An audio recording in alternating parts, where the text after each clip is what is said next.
Welcome everyone to Executive Exchange Radio, broadcasting from Liberty Talk Radio studio in Tulsa, Oklahoma. I'm your moderator, Joe Cristiano, better known as America's foremost corporate exorcist. This program is hosted by Dr. Jennifer Beeman and Mr. George Gutierrez, both members of the BMOC group and a trusted advisors to chief executives and business leaders across the nation. During our live broadcast, we ask you to call with your questions or comments, 646-652-4620. I'll repeat that, 646-652-4620. Press the 1 button if you're listening in and you want to ask a question or make a comment, you want to break in, press the 1 button. Today we're going to explore the concept of talent and talent management. George, Jennifer, Dr. Beeman, welcome. Thank you. Well, thank you so much. Now, when we talk about talent, very often we only use reference talent to Broadway musicals, and yet you're introducing the term talent in management. This is an all-time first for me, and I've been around for a long, long time. Would you help explain that to me? Sure. Let me start, and then we'll have Dr. Beeman help me out a little bit. But talent management is really something that has emerged from the human resources perspective, you know, as the practice of, you know, seeking out very talented and very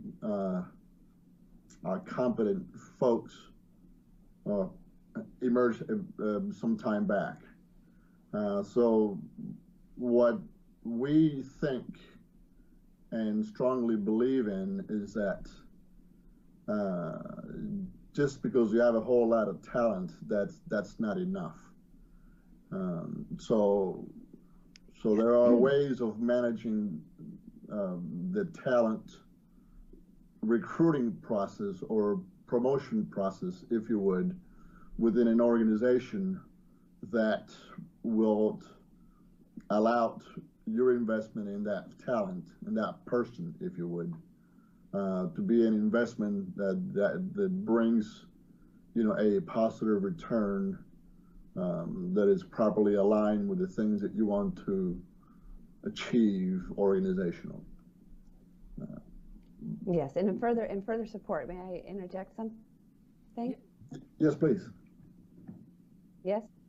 Yes. In addition to talent, and if the individual does not have the appropriate attitude or is not trainable, for instance, where it's difficult to see the talent, so we're unable to utilize one's talent to the fullest if an inappropriate behavior or inappropriate attitude is being demonstrated. So I just wanted to add that to George's comment. Now, let me ask you, how do we define talent? Because I in my head is stuck talent, I think of someone, you know, dancing on stage. But since I don't reference talent with an interview process for management, for a management position, I'm having a difficult time, and maybe the audience is having a difficult time saying, how do I identify that? Or first of all, how do I define it? Once I define it, how do I recognize it? Okay, that's really a good question, Joe. You know, so let's do what you do as a corporate exorcist. Okay. let's bring out this talent thing in a way that we and the audience can visualize it. So you're correct. From my perspective, you know, when we think of talent, we think of artistic talent, people that can either sing, play an instrument, or, you know, or be a ballerina that can dance beautifully. But let's do this.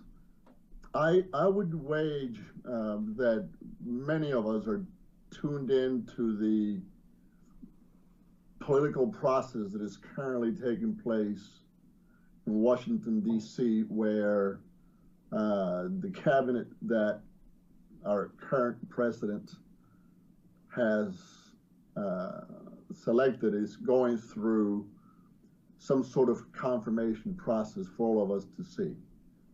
So let's take, for example, Jeff Sessions. Mr. Sessions is being considered to be one of the pretty high position in the country.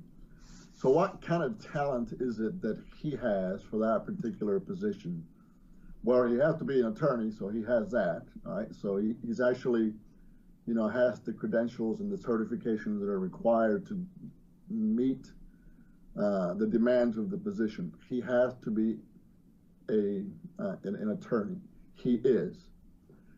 If you look at the rest of his resume, if you would, from a past life performance and experiences, and as you listen to how the different folks have talked with him, to him, and about him, you can see there are many other things or many other attributes that they bring out when they speak in his behalf or against him.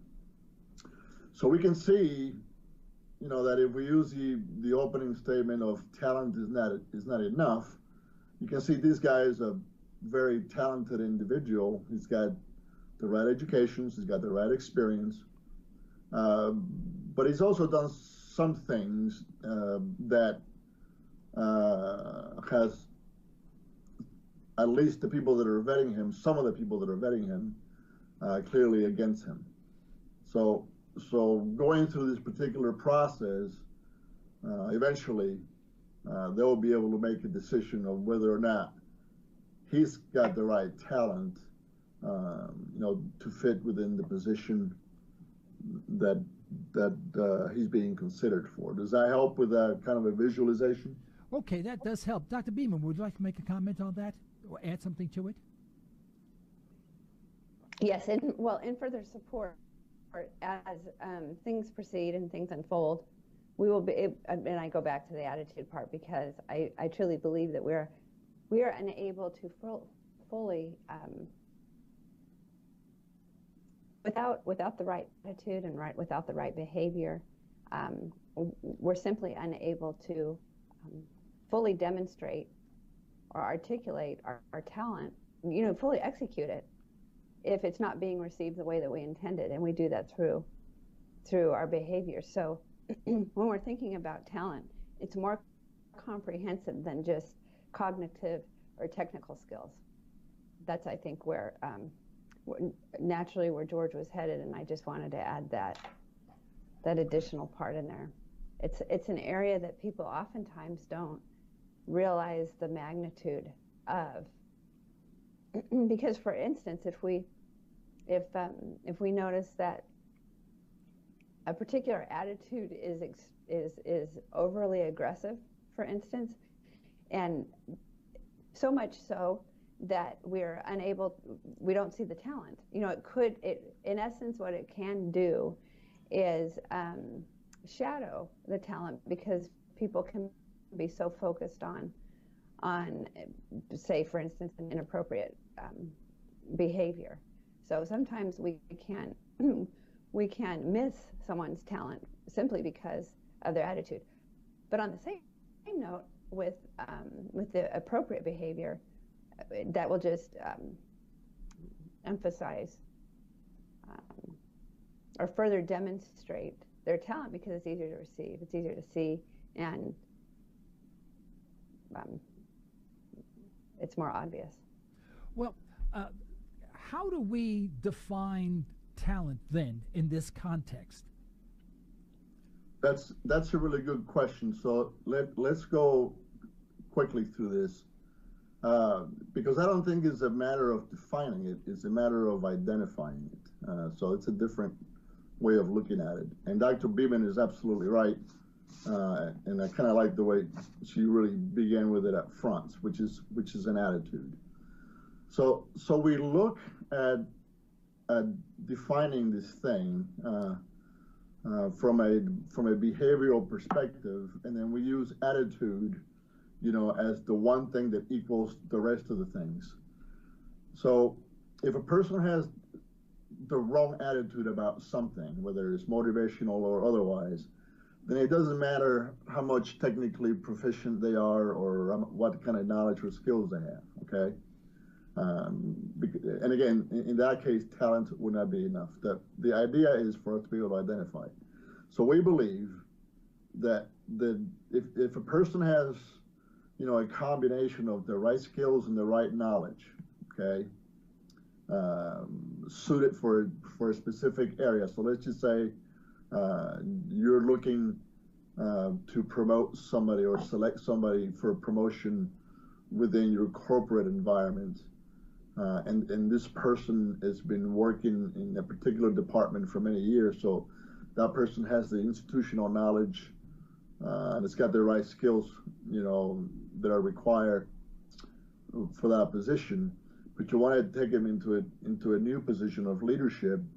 The first thing we need to do is identify whether or not that person possesses any leadership skills. And the way to do that, you do an assessment. So you have to be able to answer the right types of questions. Does the person have the right skills? Does the person have the right knowledge? And then if the answer is in the positive, then does the person have the right goals? And are the goals in alignment with the organizational goals? And we know that if you can get that far into the identification or defining this talent thing, then we know that that individual will experience positive behavioral changes, as they grow into a new position or in the position that they're in. And so those behavioral changes equals to improved results in two different levels, at the organizational level and also at the personal level, which is really where we want everybody to be sort of balanced out, as they engage within the work environment. Well, the talent changes depending on the level of the position that you're in. If you're a first-line supervisor, if you're a technician and you're working as a technician, you require certain talents. To be a first-line supervisor of maybe the technicians, that changes the paradigm altogether. Now, Warren Buffett, for example, has a lot of talents, but he may make a very poor technician on the line. So his talents are very different. And when you look at some of the world's richest people, richest business people, I heard the statistics. I haven't verified it, but they said over 50% do not have a college education. Many don't have even a high school education. So it's interesting that the definition of talent for a particular job changes with the job function and the scope of the job itself. Am I on the right track, or did I just steer the train right off the rails? No, I think you just jumped off the roof a little bit here. So when we think about talent, let's go back to the way you first started. There's something that is inherent in us. So some of us, are born with the propensity for music, and for some reason, we're drawn to that particular, side of life, and we become musicians, with a little bit of training, and we just love it, and we're immersed in that. Other people, for some reason, they like to argue, and they do it so well that they become attorneys. So other people are born with different inherent, I think, talents that once they discover what those talents are, then they really hone them and improve them. And I'm going to give this to Dr. Beam in a minute. I don't want to get this wrong, but when you're talking about different levels of responsibility organizationally, now we're talking about skills, okay? So you were right, and I think Dr. Beeman has an example of one of her clients in the manufacturing sector, where they were sharing with us not long ago that they had this really good worker, and he had been within that department for a bunch of years, and because of seniority, someone decided, to give him a chance at becoming the foreman. And then as they studied him, and they did give him the position and all that, but they discovered that he was talented at what he was doing on the floor, but he didn't have the skills, right, to become a supervisor. And we see that quite often. You select your super workers, and because they're doing so well in the position, then all of a sudden you think, well, If we can have 10 of those, we can put them in charge of the whole department, and then we'll flourish. Well, what happens is when they don't have the skills, in this case, the right type of leadership skills, like you were talking about Warren Buffett, he's got certain skills and certain talents that he uses very well. But if you put him somewhere else, he'll fail at it. And that's what happened in this example. They ended up promoting a super worker into a supervisor position. Then they discovered that he really had a bad attitude. Plus, he wasn't properly prepared in terms of having the right skills. And Dr. Beeman can correct me, but I think within less than a year that they had to fire the guy. Yes, that's correct. You know, and in addition to Joe, what you were saying too about level of education, there's different types of intelligence, and when we recognize those, and people take advantage of them, such as what we see in so many very, very successful people without, higher education. There's types of talents and skill traits that come, that are known as soft skills or social skills, in addition to cognitive skills. So when we're aware of those and we take advantage of what we do know, we can hone in on those. And then in further support of what George was saying about the assessments, even when we mean well and we want to do well at work, oftentimes we try to be transparent so we can succeed, but there's blind spots. Everybody has blind spots, no matter how honest and transparent we are. So the assessments will help unveil those and give us the opportunity to identify those, so we can take advantage of what our natural and inherent traits are, so we can hone in on them. So because sometimes we might have an inherent skill or a talent that that might not be the same that we need in our role at work, and so it's going to be a little bit more of a struggle for us at work if we are not properly aligned. Whereas if we have that knowledge, we can it just makes it easier to succeed on a more natural level. Not that we can't be successful, it just makes it easier.